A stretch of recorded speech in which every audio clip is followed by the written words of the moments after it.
இனிய காலை வணக்கம். இங்கே பாருங்க கனகாவரம் பூ.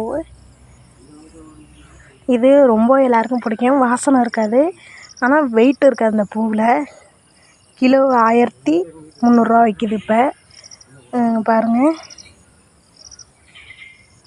இந்த பூவு யார் யார் வச்சுருக்குறீங்க, இந்த பூ யார் யார் வீட்டில் பயிர் சாகுபடி பண்ணி பண்ணுறீங்க, இந்த பூவை யார் யார் தலையில் வச்சுருக்குறீங்க அப்படின்னு சொல்லுங்கள். இந்த பூ வந்து வெயிட்டே இருக்காதுங்க, வாசனையும் இருக்காது, வெயிட்டும் இருக்காது. பாருங்கள், வாங்க எல்லோரும் லைக் பண்ணுங்கள், ஷேர் பண்ணுங்கள், கமெண்ட் பண்ணுங்கள். அப்படியே என் பேஜை ஃபாலோ பண்ணிங்க, அப்படியே கொஞ்சம் சப்போர்ட்டு பண்ணிங்க எனக்கு. நான் புதுசாக யூடியூப் ஆரம்பிச்சிருக்கிறேன். வணக்கம். நாம் அடுத்த யூடியூப் சேனலில் சந்திப்போம். அது வரலையும் உங்களிடம் விடைபெறுவது உங்கள் அம்மு.